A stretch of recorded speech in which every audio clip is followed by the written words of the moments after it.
Hello, Kimball Creek partners and friends. This last week, I had the opportunity to talk with April Sage. Now, April is the founder of Senior Housing Advisory Services, and her specialty is helping people craft individual plans for their next phase of housing.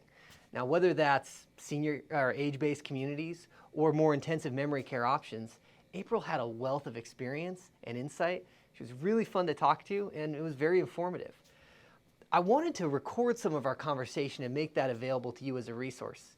I mean, you know how much we like planning, and we always think it's good to be thinking about the next steps.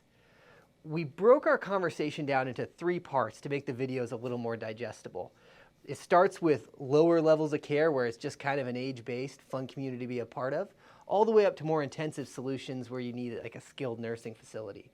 Feel free to skip to the part that's right for you or your loved one, and I hope you find it a valuable resource.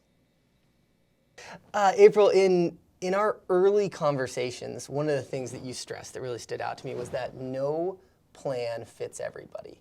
And with that in mind, I'm still going to ask you for specifics. Sure. So when we talk about like the first level of care, first moving into assisted living, is that even the right term to use? So, sure, yeah, assisted living. Or like an age-based retirement community? Yeah, I mean, they don't like being referred to as facilities. You know, it sounds very institutional and old school. So community is a very fair definition. Yeah. Because it truly is. But when you're moving in, a lot of people don't move in to the assisted part right away. They actually start in independent. Yeah. And there are plenty of services and activities that really support that independent level. Yeah. So a lot of people think if they look at assisted living communities, that for some reason they're going to lose a lot of who they are, but that's not the case. Yeah. So tell me, who are the types of people that are making these transitions to a community, right? Like, what does that look like? Who's that right for? That's right for anyone. Okay. Yeah, there isn't a type. It's truly considering what your future is going to look like, but be willing to look at it quite a bit further in the future. You know, when I'm working with families, I ask them to look, 5-10 years ahead and consider that pathway versus just thinking about what is today. Yeah. So when you're looking at a community, what are the types of what is the impetus? Is it because, you're having trouble driving? Is it because you just want that social aspect? Because what are the levels of care that you're getting moving into kind of that first level of a facility?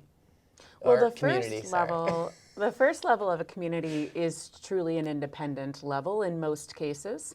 Not every property has independent living, but most do.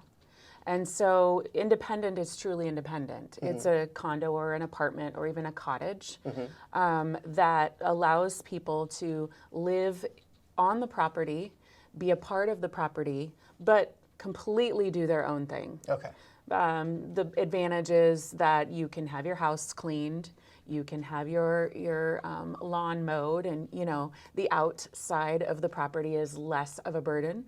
A lot of people who leave and snowbird or they like that environment because they create a community, and then they can still travel and do whatever they want. There isn't a requirement to join in on the meals or what have you. So. And how does, forgive me, I have to put a number on it, right? The financial planner is me, okay, so what does that cost? Yes. You're still being very independent. You may have some services like cleaning, and you're, attached to a community of some kind. What is that? What are some ballpark numbers that our clients could think about? So, every community has levels that they strive for as far as whether or not they accept private pay only or they allow for a term of Medicaid in the future. And so there are a lot of variables there, but I will just say that on an independent level, you might start at around $2,800 to $3,200 a month and then work your way up from there. Yeah, yeah. Again, this depends on the amenities, the size of the property. There are so many variables there. Yeah. But that's a good basic. Super good information.